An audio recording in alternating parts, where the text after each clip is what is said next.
साथियों, लोक माता देवी अहल्याबाई होलकर ये नाम सुनते ही मन में श्रद्धा का भाव उमड़ पड़ता है। उनके महान व्यक्तित्व के बारे में बोलने के लिए शब्द कम पड़ जाते हैं। देवी अहल्याबाई प्रतीक है कि जब इच्छा शक्ति होती है, दृढ़ प्रतिज्ञा होती है, तो परिस्थितियां कितने ही विपरीत क्यों न हो,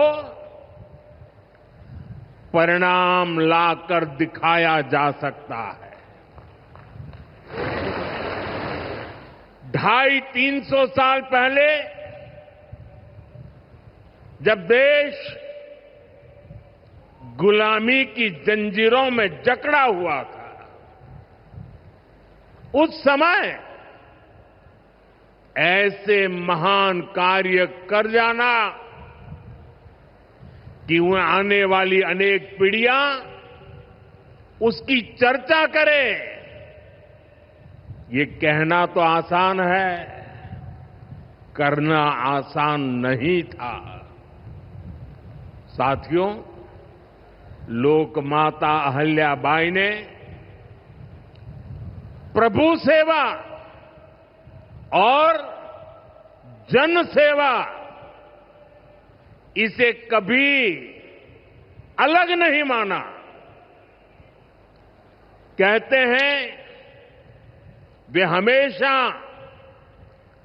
शिवलिंग अपने साथ लेकर चलती थी। उस चुनौतीपूर्ण कालखंड में एक राज्य का नेतृत्व कांटों से भरा ताज कोई कल्पना कर सकता है? कांटों से भरा ताज पहनने जैसा वो काम, लेकिन लोक माता अहल्याबाई ने अपने राज्य की समृद्धि को नई दिशा दी। उन्होंने गरीब से गरीब को समर्थ बनाने के लिए काम किया। देवी अहल्याबाई भारत की विरासत की बहुत बड़ी संरक्षक थी। जब देश की संस्कृति पर, हमारे मंदिरों, हमारे तीर्थ स्थलों पर हमले हो रहे थे, तब लोक माता ने उन्हें संरक्षित करने का बीड़ा उठाया। उन्होंने काशी विश्वनाथ सहित पूरे देश में हमारे अनेकों मंदिरों का, हमारे तीर्थों का पुनर्निर्माण किया। और ये मेरा सौभाग्य है कि जिस काशी में लोक माता अहल्याबाई ने विकास के इतने काम किए, उस काशी ने मुझे भी सेवा का अवसर दिया है। आज अगर आप काशी विश्वनाथ महादेव के दर्शन करने जाएंगे तो वहां आपको देवी अहल्याबाई की मूर्ति भी वहां पर मिलेगी।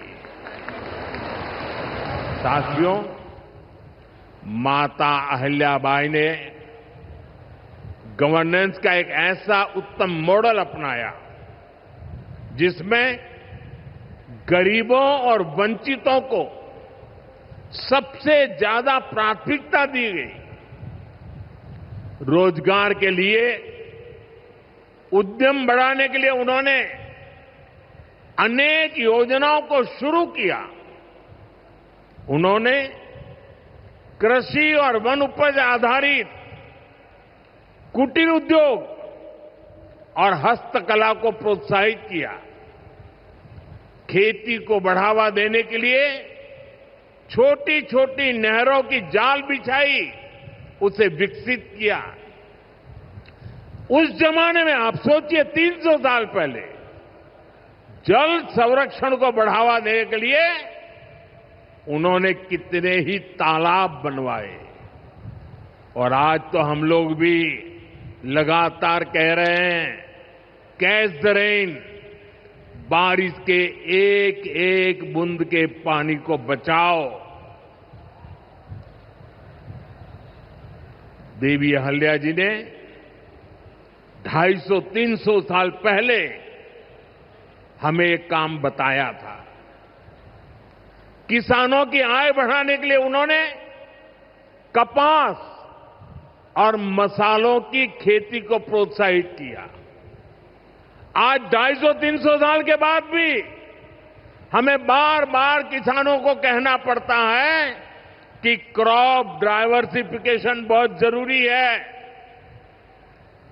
हम सिर्फ धान की खेती करके या गन्ने की खेती करके अटक नहीं सकते।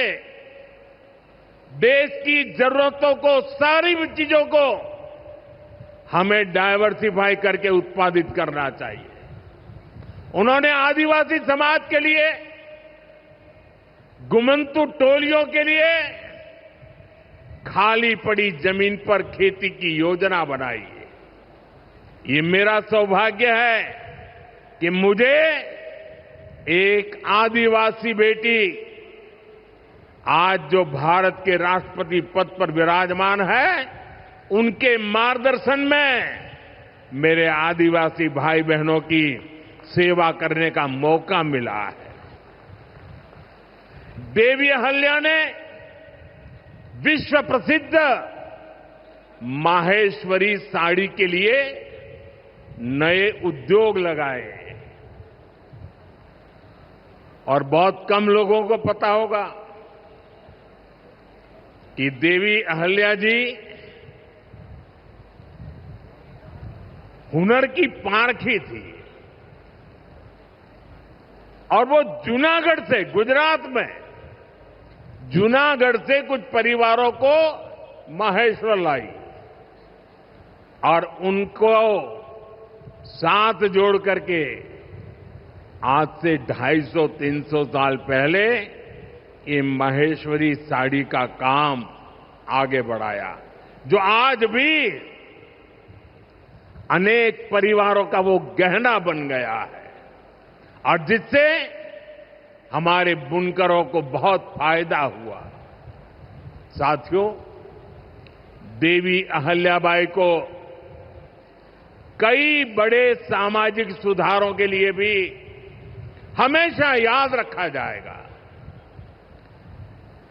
आज अगर बेटियों की शादी की उम्र की चर्चा करें तो हमारे देश में कुछ लोगों को सेक्युलरिज्म खतरे में दिखता है। उनको लगता है ये हमारे धर्म के खिलाफ है। ये देवी अहल्या जी देखिए, मातृशक्ति के गौरव के लिए उस जमाने में बेटियों की शादी की उम्र के विषय में सोचती थी। उनकी खुद की शादी छोटी उम्र में हुई थी, लेकिन उनको सब पता था कि बेटियों के विकास के लिए कौन सा रास्ता होना चाहिए। ये देवी अहल्या जी थी, उन्होंने महिलाओं का भी संपत्ति में अधिकार हो, जिन स्त्रियों के प्रति की असमय मृत्यु हो गई हो वो फिर विवाह कर सके। उस कालखंड में ये बातें करना भी बहुत मुश्किल होता था, लेकिन देवी अहल्याबाई ने इन समाज सुधारों को भरपूर समर्थन दिया। उन्होंने मालवा की सेना में महिलाओं की एक विशेष टुकड़ी भी बनाई थी। ये पश्चिम की दुनिया के लोगों को पता नहीं है, हमें कोसते रहते हैं। हमारी माताओं बहनों के अधिकारों के नाम पर हमें नीचा दिखाने की कोशिश करते हैं। 250-300 साल पहले हमारे देश में सेना में महिलाओं का होना, साथियों, महिला सुरक्षा के लिए उन्होंने गांवों में नारी सुरक्षा टोलियां ये भी बनाने का काम किया था। यानी माता अहिल्याबाई राष्ट्र निर्माण में हमारी नारी शक्ति के अमूल्य योगदान का प्रतीक है। मैं समाज में इतना बड़ा परिवर्तन लाने वाली देवी अहिल्यादेवी जी को आज श्रद्धापूर्वक नमन करता हूं, उनके चरणों में प्रणाम करता हूं और मैं उनसे प्रार्थना करता हूं कि आप जहां भी हो, हम सभी पर अपना आशीर्वाद बरसाएं।